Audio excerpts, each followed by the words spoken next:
Hello and welcome back to the Squeaky Bum Time Podcast with Mike and Laurent. It is Thursday, April 22nd, and then this episode, we have to continue the fallout from the Super League dying.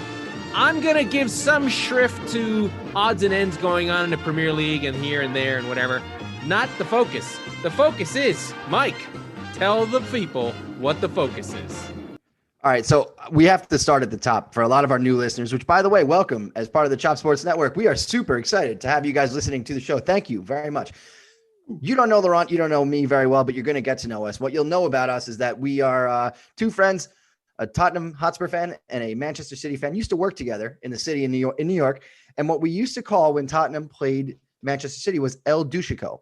Because you're a douchebag. Because you're a douchebag. Because it's exactly. And it fits. But so it's based off of El Clasico, which is Real Madrid and Barcelona every year. Laurent's wearing his Manchester City mask that he's going to sound all muffled but talking through. But so that's kind of what it is, right? And so twice a year, we have a lot of fun with it. And this time there's been some fucking classics. Some really the wild Champions games. League. Champions League games, Premier League games, absolute madness. There's been mayhem, mostly it's you not in the face. Except for sometimes. So here we go. Except for sometimes. We have a very, very special episode today. We have a Carabao Cup Final. Yes, El final. Douchico. Yes. Somebody is walking away with silverware. Now, let's be very clear about something. Laurent's team, they don't give a shit about this. We're also three-time champions. That's right. That's right. Current holders. So actually, we've won 3 in a row. This would be the quadrilateral. My team, big fans of this cup, the Crappity Crap Cup, as we used to call it. This is the only cup you've had since 1991, the FA Cup. I'm well aware. We won it in 2008 and 1999. So we'll get into everything about that. But in 1999, City were in a playoff to go from League 2 to League 1. That's right. Very famous game. So let's just talk about the super hot topic of the week, right? Yeah, I mean, this is like, but the thing, okay, so the Super League, we know about it, breakaway leagues. The thing that's interesting is the media coverage. This has gone out of the soccer world. It's like every podcast. James Corden cried about it on national TV. Well, I mean, but because for English people, it became it became like the Battle of Britain, and the Germans are bombing again night after night, and they stiff upper lip and hang out in the fucking subway stations, waiting for it to go past. This has been a modern day Battle of Britain, and they won again. The English come through at the worst thing, and it's just like they seem to rise up in that moment to actually still be a piece of shit, but not a piece of shit with vomit on it. Right. It's so everything's high still floor, low terrible, ceiling. Right? Right. High floor, low ceiling. You'll never take this from us ever.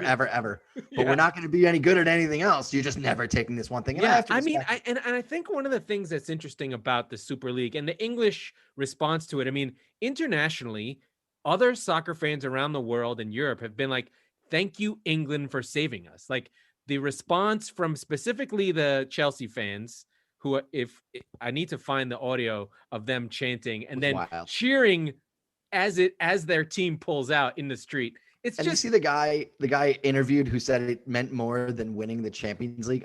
Come on. All right. They're crazy. Right. They're insane. You're out of your fucking mind. They have this hyperbolic thing. Shit fucking the comedian who's the West Ham fan, whose name I can't remember. He did a whole thing on it. Like James Corden. The other West Ham fan, the English guy. I have no idea. The stoner guy. His name will come to me. Oh, Russell Brand. He did a whole thing about it, about religion and church and faith. No, now that you say that, bring back the Super League. Russell Brand stinks. He stinks. But it went past that. Simmons did a whole thing on it. He doesn't even know what it is. We're getting you have Rebecca Lowe going on Dan Patrick's show, and he literally is like, what is relegation? He doesn't care. He could talk about fucking the Dayton Flyers for 3 hours and how many chicks he banged at ESPN back in the day. But now he just sort of looks there smugly. That guy was a horn dog. It's speaking of ESPN, it's like when they have to cover hockey, right? But now they actually have it. So well, sure, fine. But every other time they'd be like, is Buchagras awake? Can we get him? What does he think about it? Because every other time they'd have I don't know, Skip Bayless being like, who's Connor McDavid? I don't care. Back to Tony Romo anyway. Like, so you had they follow down the worst. Right, but it was the same exact thing because you had the American, it was reminiscent of when Fox was doing the Champions League. You had Gus Johnson not knowing what the hell he was doing calling games, right? But you had all of the media attention everywhere. It transcended everything. And the one thing I think that was super, super interesting was and I understand it's a very fast news cycle we do 2 shows a week. And when we were talking to Dave and Chris from Chop Sports, they were, is it super time sensitive? Do you need to have them out right away? I'm like, no, not really. By the time the last episode went out, and this is not a slight on anybody editing anything, it was just the tide had already started to turn. That episode we had out on Monday, it was maybe 12, 18 hours max, and then the Super League was dead. So amazing. It's just it wasn't even so much the loud roar in unison. That was impressive, but the speed with which it picked up and the velocity, just absolute madness, over like a snap of a finger. Chelsea, Arsenal, and Tottenham fans arm in arm screaming together, cats and dogs, mass hysteria, right? It was crazy. It was nuts. And the amazing thing about it was the cool thing about it is just like, I was listening to the Totally Football Show, a must listen to if you're an international soccer fan. Really good stuff. And one guy was just like, none of us should ever feel bad about the Peter Principle again. Could they have planned worse? Could these rich dudes just have fucked something up worse? Like, they had no solidarity. They weren't even close. The second there was a crack, they were done. They bailed. They didn't have, they had a backer, a debt backer, but they didn't have the TV rights locked up. They didn't have anything. The only thing that seems to have been coordinated was the press release. And that's it. Social media post. Yeah. Yeah. That's it. Everything else, they're like, I don't know. And John Henry, it felt like he's like fucking Iraqi Abu Ghraib prison fucking video to the Liverpool fans, who are by far the most militant. They would burn Anfield to the ground if they would have marched on Anfield for sure. Although Chelsea did look like they were ready to go. Yeah, the Peter Cech, so basically Chelsea's greatest goalkeeper and kind of a symbol of their great years after Mourinho comes in, the Abramovich era. He's now their sporting director. He's literally wading into the crowd of supporters, telling them to be quiet so the bus can come to play my beloved Brighton. What? Did I say that out loud? Yeah. Oh yeah, you don't get to jump ship now. Wow. You were ready. You had a parachute and everything. I wasn't. Because it's a wouldn't have left. way down, my friend. So I think another piece that's really hard, and I'm still wrapping my head around this, and I don't actually blame the American owners for being like, what? Because the reaction as Americans who have had our sports essentially be professional, for-profit forever, it's really hard to understand them freaking out. You're like, what? I don't even get why they're so mad. Like, the Dodgers left Brooklyn. You know what I mean? Like, the Raiders, like, isn't this our lot? Left Oakland how many times? Like 4 times. Like, isn't this our lot in life? We're going to show up again.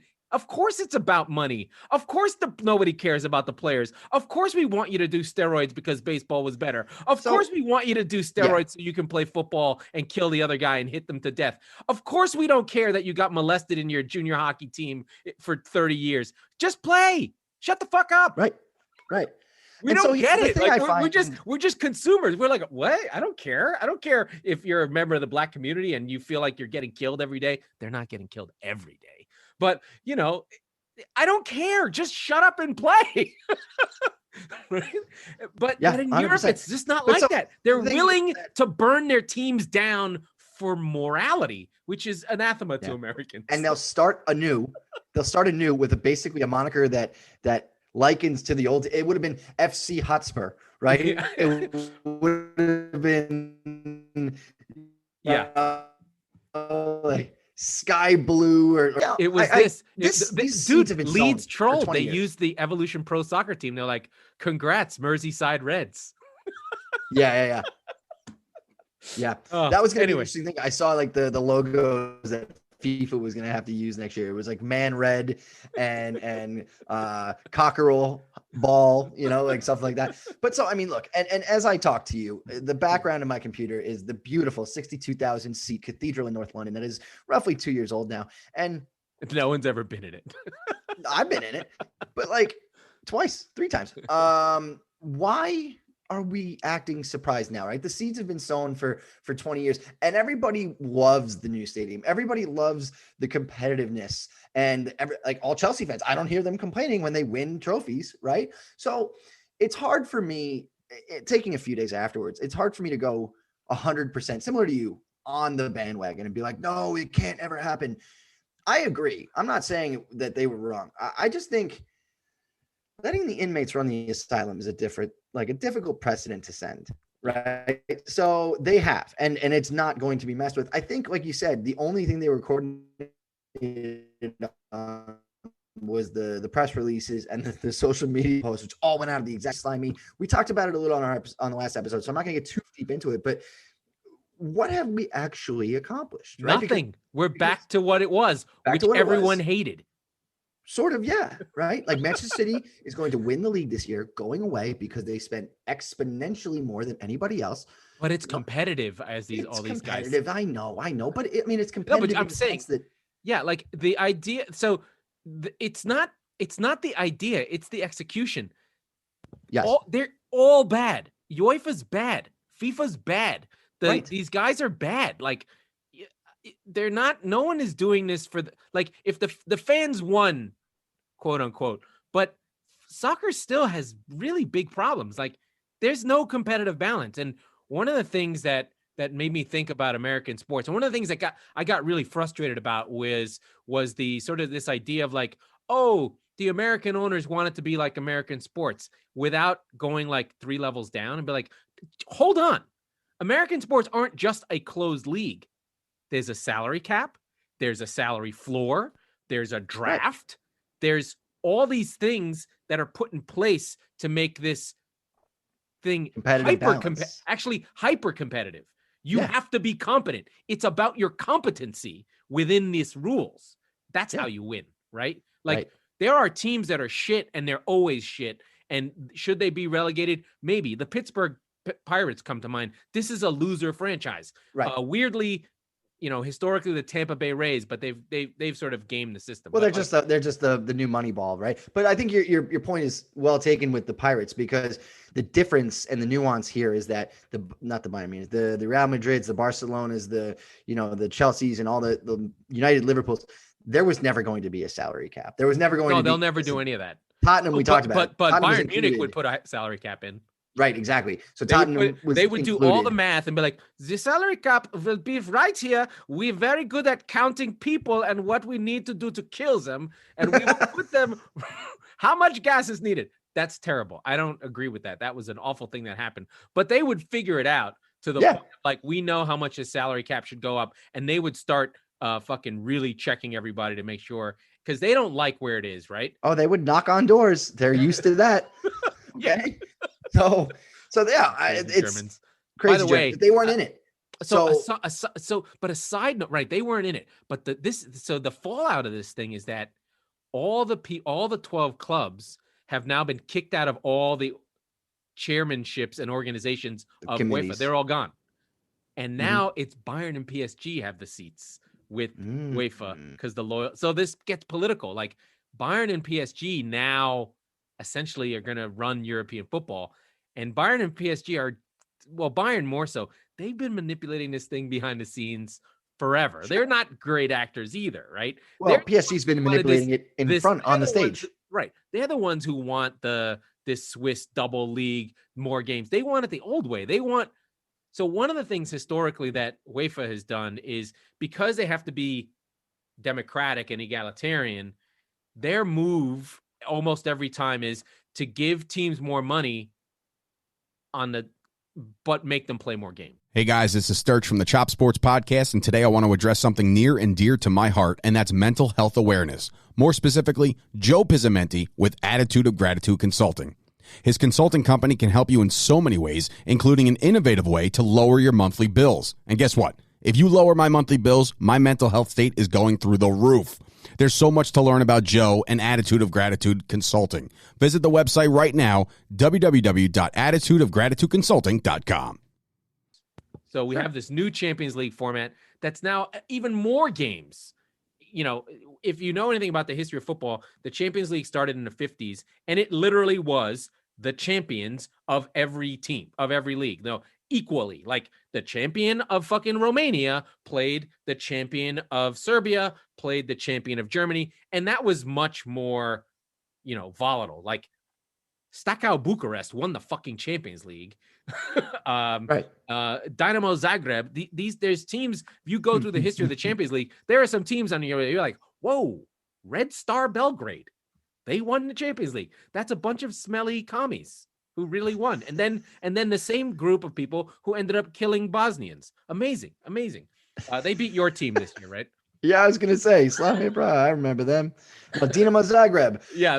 Whatever. Yeah. I'm getting my genocidal right-wing militia groups wrong. You know how white people all look the same. It's fine. But you make a good point, right? So, and they've just been slowly making it better for the bigger clubs not to go out, right? Bad day. You don't go out for a bad day. This latest round of the Champions League that has gone under the radar, that has been accepted. And the stupid Super League was like, hey, let's fucking bury the headline. This latest system is you can miss the Champions League and there's a back door to get you in based on your historical merit. Your coefficient is the word, right? So basically, Liverpool missing the Champions League, they're going to get in. Exactly. Liverpool is the exact example. So if Liverpool finishes because they have a great coefficient because of their success, not only in the domestic league in Europe over the last, call it 5-10 years, or is it long-term? There's two. There's a 5-year coefficient and a 10-year coefficient that they use. Okay. Yeah. So I was right. So so I read this 5-year and 10-year in this, applying it to this season, West Ham, you're fucked. There's no chance unless you finish second, maybe, right? Because, and even then, United's probably going to have a better coefficient. In fact, no, everybody is in front of you is going to have a better coefficient. Spurs, Leicester City, United, certainly Man City, and Liverpool. So you are, unless you win the league and you get an auto bid, right? Or if you finish Europa League, whatever. Here's the thing. So, there's an objectiveness to it. They could decide, the big clubs, that they want Arsenal in. Yeah. Right? Because Arsenal is a good draw for television and ticket revenue when you're allowed back in. Revenue, right? You want to come to London, and you want Arsenal to go play. You want Arsenal to play to the land of fire, right? But you want not that. They don't want to go to Baku again. That was stupid. They will, though, is the point. But if you're Bayern, you want Arsenal at Bayern so you can beat them 3-0 again and have Robbie and R.I.P. Claude from his taxi in the sky yell. Like it's just weird. Or like the Pep really specifically brought up Ajax. Ajax are fucking 3-time Champions League winners and have recently fucking made a run. You're going to kick them out? No, we'll bring Ajax in every time. They're just going to always be there. So it's very similar to what the Super League was going to be. Right. It's Super League light, but with more teams. But this time with more teams, right? Right, exactly. So there's, and they didn't accomplish much, right? They're patting themselves on the ass and saying, hey, look at how important this standing up to the bad guy was. And it's not important, but they it's almost like it was a diversion for the heist, right? Yeah. Good job, guys. But the Premier League has been saved, and there's no question about that. Thank God. Domestic football in Europe has been saved. There is one thing to think about, and it's this. Do the teams get punished? So I thought about this today. Why would they get punished? You don't want to piss them off. You don't want to piss them off. Yeah, exactly. You don't want to. What are you gonna? And I heard Robbie Mustoe, who, by the way, shout out, love him on NBC Sports' coverage. You know what? This has been good. The only one who's weak is Howard. Yeah, but he's still getting his sea legs a little bit. But yeah. So Robbie Musto was saying, as a goodwill gesture, he thought that the 6 clubs involved should, at the end of the season, whatever their I forget the specific give their placement money. They should throw it back into the pot and say, hey, the 14 of you guys, you disperse, which by the way is a significant chunk of change. They're not going to do that. You know why, Robbie? They all just lost about $150 million each, right? They lost $300 million each. Well, no. I meant, okay. Last year, they lost roughly 100 million. Sure, they all lost a lot of money because of, obviously the pandemic. Fast forward. Yeah. Now you just took 300 million out of their pocket. They're pissed. Yeah. Right. So I think any punishment you're going to, and like you said, they're all out of the committees already. They're not to be trusted. They kind of wearing the cone of shame. Yeah. Leave them alone. Right? Because here's the thing. What are you going to do? You think it's really going to be that punitive? You think that they're going to look at Leeds and West Ham and Burnley and say, oh, you guys are running the show now? Yeah, fuck you. Right? Yeah, exactly. We're going to do it? I don't think so. Get the fuck out of here. The funny thing about this is the second time. The funny thing about it is that there's really only, and this is not a shot at either of our clubs. There's really only 3 big clubs. It's really United, Arsenal, and Liverpool. Right. Spurs comes and goes. City are not a historically big club. Chelsea not a historically big club. If you had done the Super League in 1991, it would have been Aston Villa and Newcastle would have been in. Yep. Done.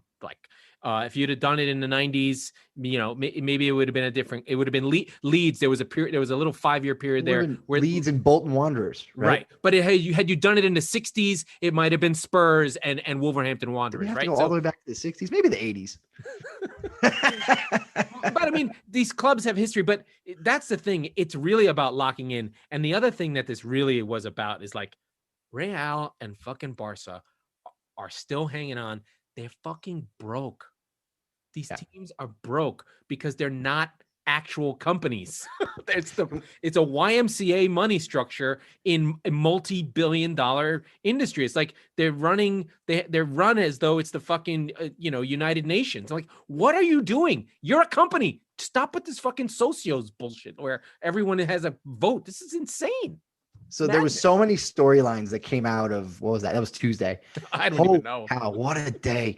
But one of the most nuanced things, and I was talking about it with my brother, who's a Liverpool fan, and Barcelona had the savviest move of the day, I think. Because amazing. What they did was they basically said, we really need to confer with the rest of our board and our supporters before we agree to anything to come out or whatever. And they left Real Madrid, their hated rival, out there just to die on the vine. And they're like, yeah, we don't think it's the right thing to do by our people and this and that. And so the thing is though, the Spanish, they're like, our league's bullshit.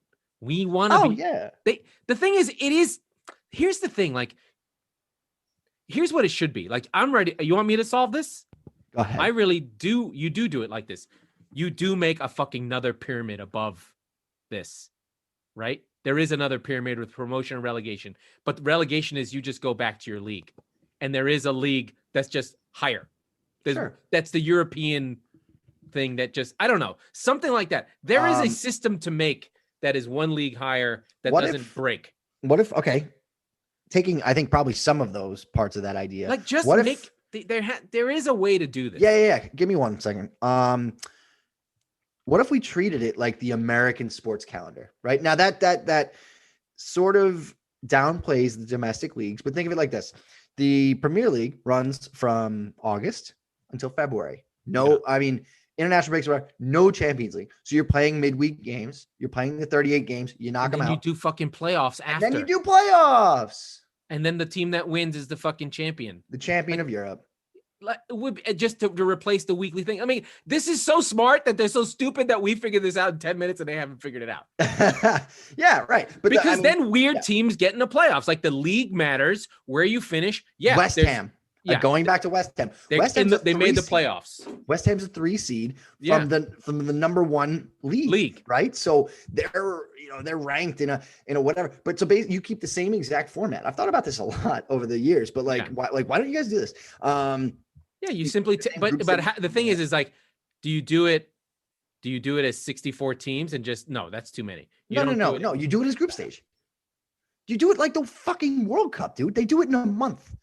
They do it in 6 weeks. No problem. You can't do Champions League in 6 weeks. By the way, how crazy would that be? It'd be fucking awesome. You'd have the playoff races. Think about the whole thing. It'd be all there. Baseball is the right analogy. Hey guys, this is Sturch from Chop Sports, and I want to talk to you about a new hobby of mine, and that's real estate. Ever since we brought on our resident realtor here at Chop Sports, that's all I can think about. So we got another one.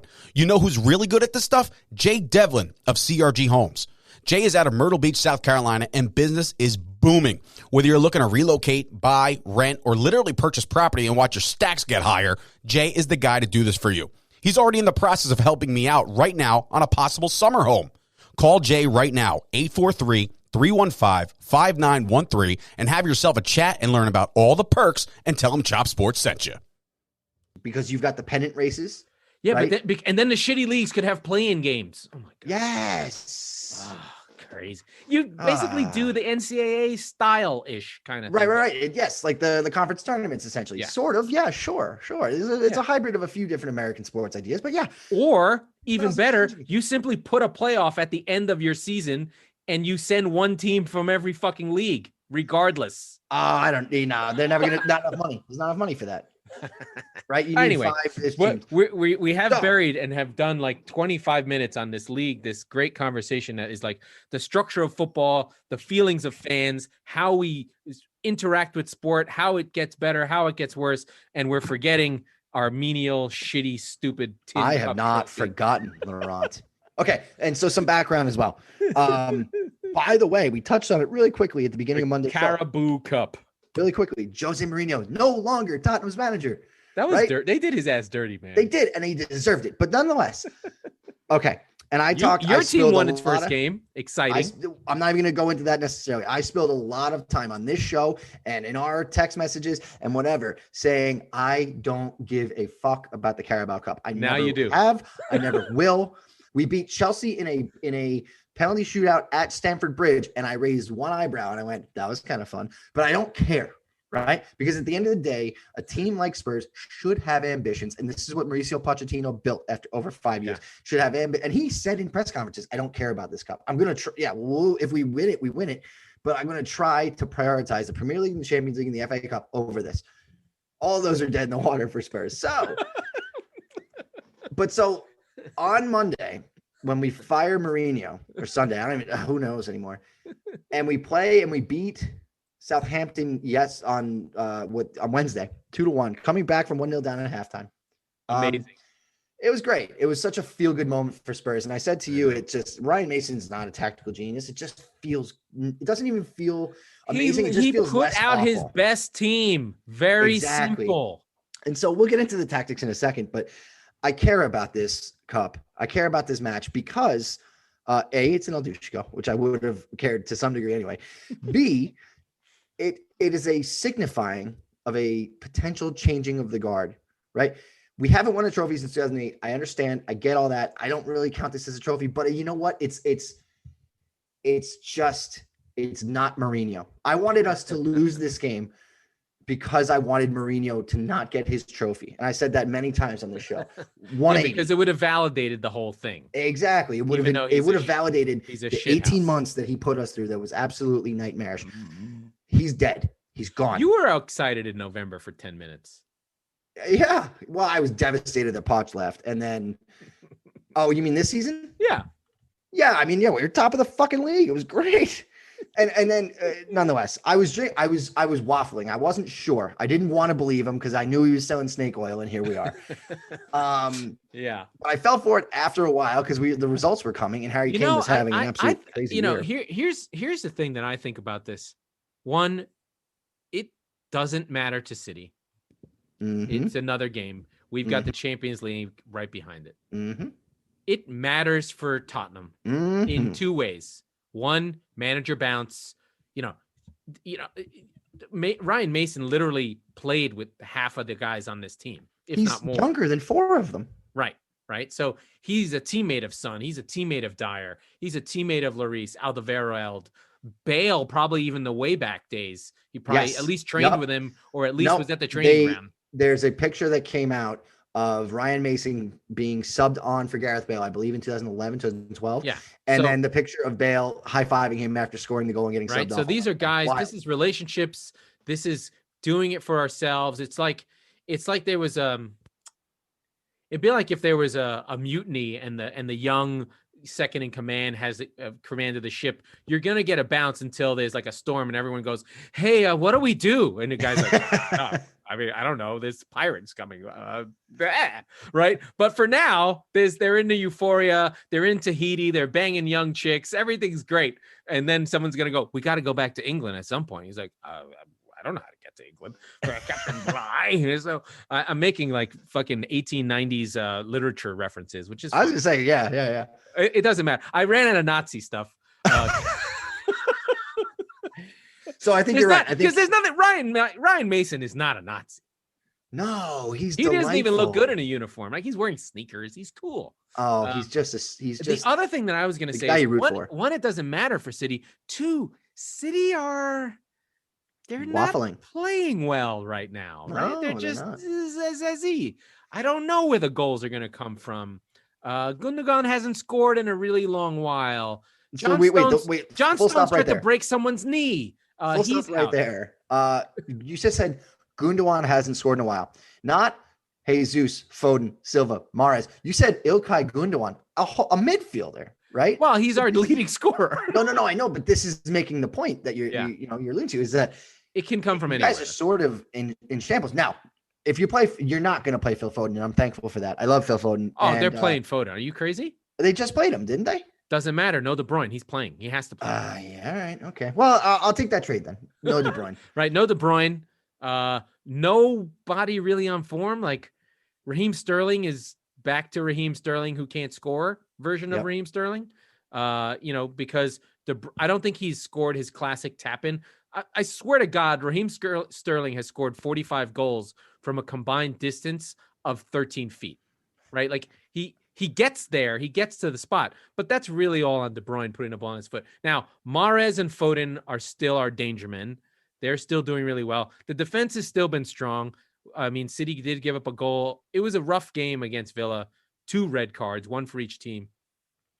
And, the defense is good. If Stefan is going to play in a final, that doesn't make me happy. No, Ederson has been okay. So you're catching City at we're in game 55 of this sort season. of a crossroads. And like you said, they've prioritized other things the same way that Spurs haven't.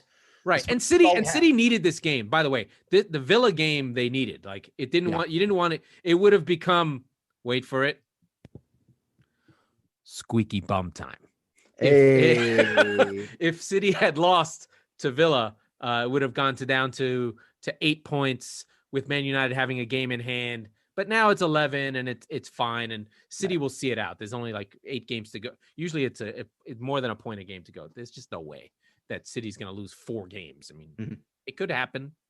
It's not going to happen. So I don't feel good in this game. Like Spurs, Heung-min Son has a game in him where there's a deep cross ball, diagonal ball from Alderweireld. Sonny's got it. Oh no, Diaz fell down. There it is. And that's formulaic to Spurs, right? Or City. There's a ball over the top. Bale's on it. Cancelo takes him down in a box. These is the kind of that's how City loses. Now I also could see just pure domination, ball. Like there are good parts of the last game against Villa that City got. We passed, I think, a crazy number. 20,000 passes in the season. Jesus. Wow. That's just passing for passing's sake. Right. And that's really what happened in the Villa game.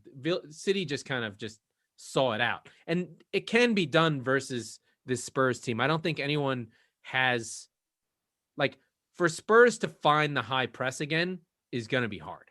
I just don't, that's hard to do in normal times when you're training for it.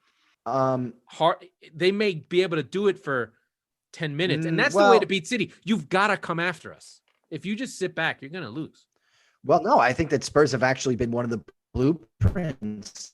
Yeah, but you've lost 3. The opposite is sitting back and hitting on the counter. Yeah, I know. But you also had some games where the draw you had no right to be in. You got killed 3-0, and then you had the Sun when Sun was shooting 50% on shots era. Oh my God. Oh no, you're gonna make me pass out from that. That was just such a wild game. But yeah, I think the way that Ryan Mason approaches this, because I learned a lot by watching the second half of that match. First half, it was new coach, same players. It's going to be an ugly end of the season. Yeah. And at halftime, they came out and they changed a couple of things structurally, but they got after it, right? And so the thing that stuck out to me in the whole game was not that they got screwed over by VAR and then managed to get another winner. It was that after the winner went. That was a shit call.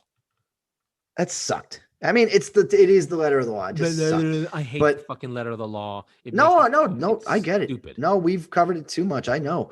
But I think that if you look at the way that they played after they scored and sustained the second goal from the referees on the penalty, and right, that was sort of justice being done. But it showed they fought. They were there for the fight. They were there for the fight. They could see a chance, right? Yes.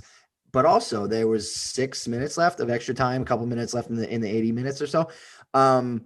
They pressed. They had 5-6 guys pressing Southampton. Eric Lamela won a corner in extra time, up a goal. Okay. Well, that's Lamela. Lamela's a fucking legend. It's Lamela. How many times did that happen in 17 months? Yeah, because he did it by himself, right? No one pressed with him. No. My point is, okay, fine.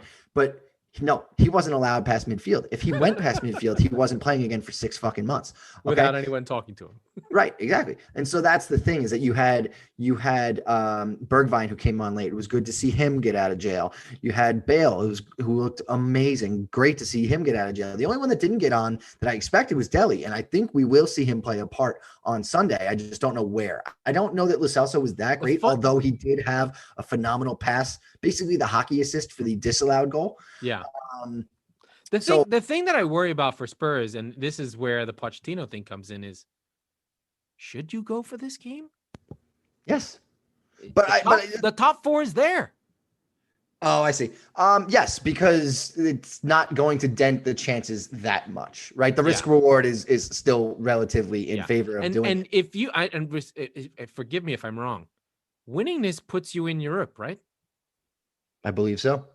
It gives you one of those really terrible, like you have to go play in Baku in Azerbaijan games where you're like qualifiers for Europa League playing game in like August. Oh, you mean like we did this year in August? Yeah. Yeah, that was fun. We almost lost one of those, by the way. I was rooting for it. Those suck. They're terrible. That almost destroyed Burnley one year. Yeah. They almost went down. By the way, speaking of which, they're on the cusp. I know. We'll talk about it on Monday, though. So I think that strategically, Mason will have to absorb pressure, right? It's Manchester City. I don't care if they play the kids. They're going to have control. Yeah, City's going to play the way City plays. Right. And so you're going to have to absorb pressure. You're going to have to bunker at times. And it's not going to always be this take a punch and counterattack all the time. But I think the difference that you'll see with the Ryan Mason-led team is that when they get possession, they'll build up, right? They won't just hoof it and just have Lucas run after it or Son run after it, right? Yeah, I guess I have a question. There was a moment there where Mora was playing in the 10.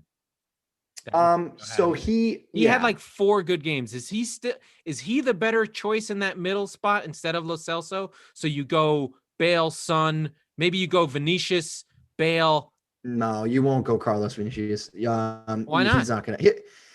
I'll tell you, we'll get to it in a second. But I think you go Sonny on the left. The question is, can Bale go? Because here's the thing. Harry Kane's playing.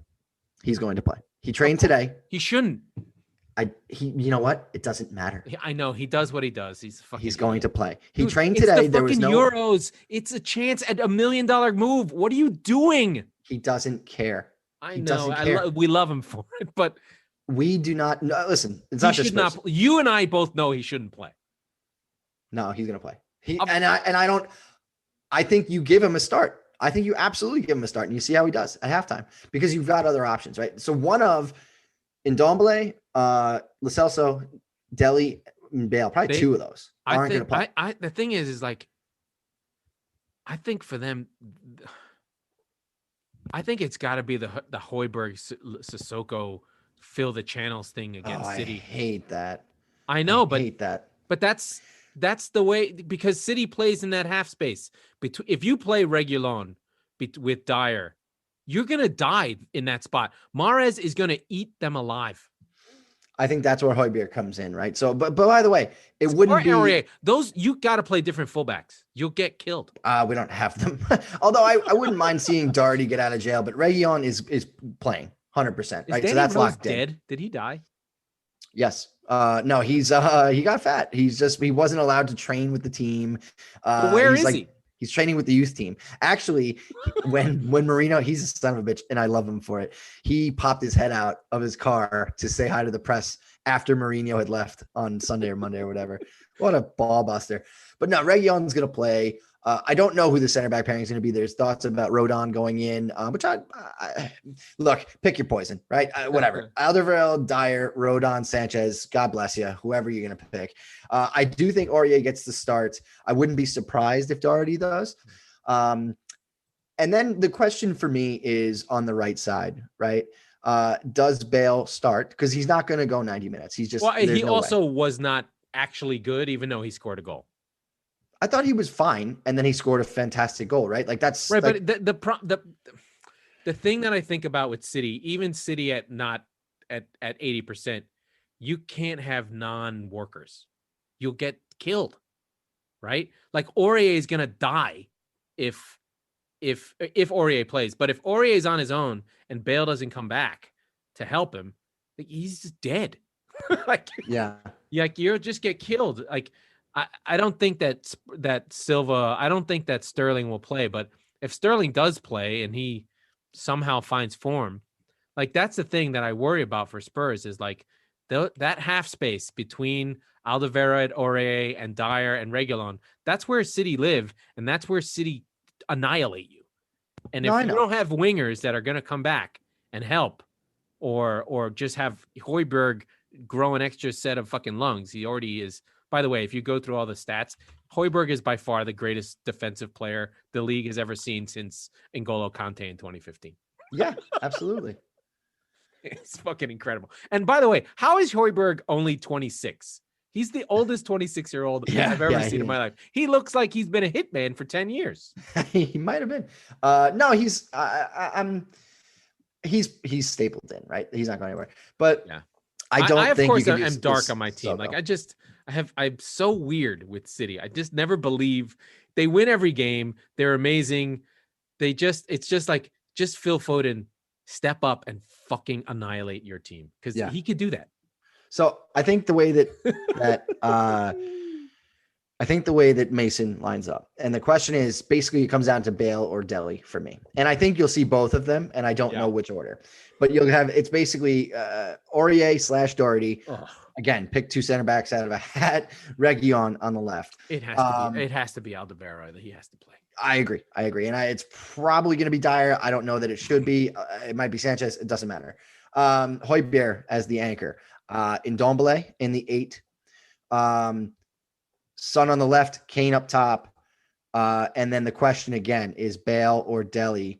And we'll see. And Lucas is basically in that floating 10 and doing that push-pull thing. He does it so well with Kane, right? So that's the difference. I mean, Kane makes the whole team run. Like without of course, Kane, but when Kane drops back, he's like a fucking slingshot for Mora, right? And he just goes flying forward. Yeah. Well, so the two of them do. They both know, Mora and Sonny, they both know they can take off. To me, when I think about Spurs, I'm never particularly scared of Kane for some reason. It's Son.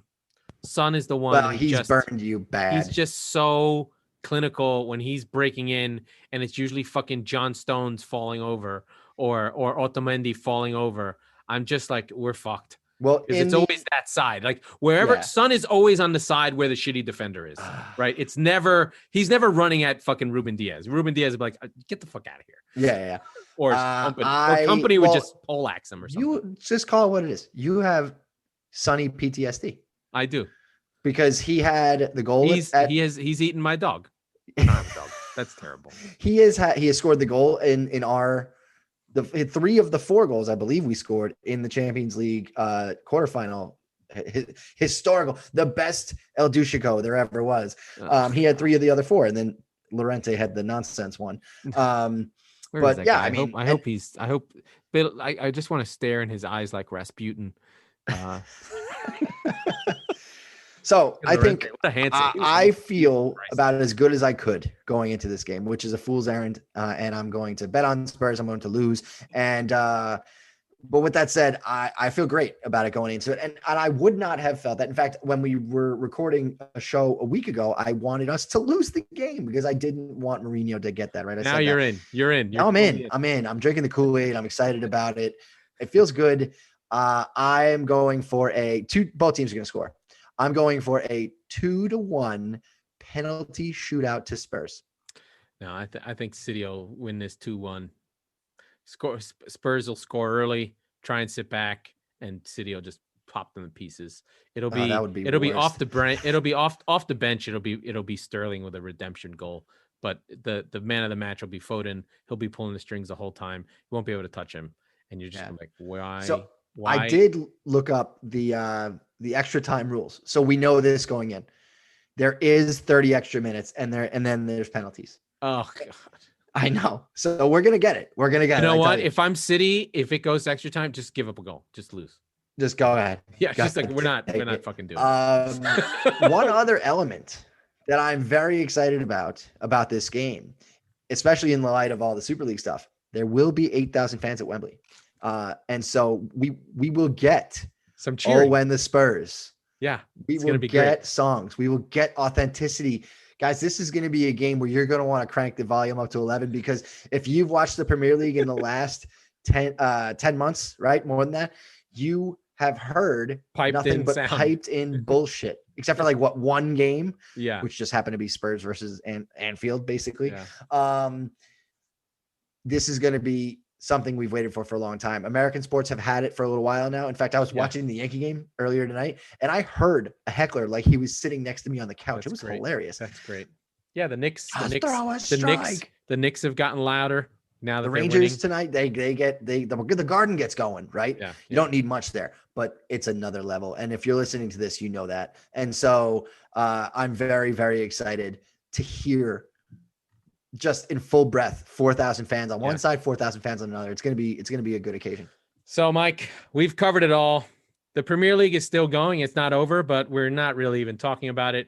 We'll talk about it on Monday. We love West Ham. West Ham v Chelsea is a game to watch. It's a London derby. I got prepared by watching The Firm with Gary Oldham. I recommend from 1989. It's a TV movie from England about a middle-class soccer hooligan who hates his wife. It's incredible. It's where my mate Stanley shows up. A kid puts a razor blade in his mouth because he's a little kid and his wife yells at him. Just go on Amazon Prime. It's 70 minutes. It's the best 70 minutes you ever watch. I don't think you'll understand anything anyone is saying, but there's car bombing. It's incredible. And it's really small. It's like a little tiny movie of like 15 guys. There's a really pathetic white guys fighting in an alley scene where they're running kicks and it looks bad. And I like a fight scene where it looks stupid because that's really how fighting is, right? It doesn't look good. So there's a pathetic fight scene and Gary Oldman is turned up to 47. I mean, this is like 30-year-old Gary Oldman let out onto the world as the best fucking weirdo villain ever. It starts out slow. There's not much going on, but it is worth it for Gary Oldman going over the top. Just what's it called one more time? The Firm. It's on Amazon Prime from 1989. It's old TV box. We watched the remake of it we'd watched the video of it at Tops, where the remake of it where the guys go, "Have you met my mate Stanley?" That's what we talked about. Yeah, right. Yeah. But this is the original scene of that. Oh, okay. All right. I don't know if it's good, I say when you said that, I remembered that. Oh yeah, that's also worth a watch. 2013, The Firm remake, not the lawyer film. This is based on the soccer hooligan ICC Firm from West Ham. So quality there. There's hardly any soccer in it. It doesn't matter. it's all soccer culture. Yeah. That's how You're right. West Ham Chelsea is the only game worth watching this weekend, and it's a 12:30 slot on Saturday for the Eastern time zone, so that's good. It may end up being really boring. I'm just I don't think so. English players, like if Declan Rice is out, Mark Noble is going to be like, it's fucking Chelsea. Let's go.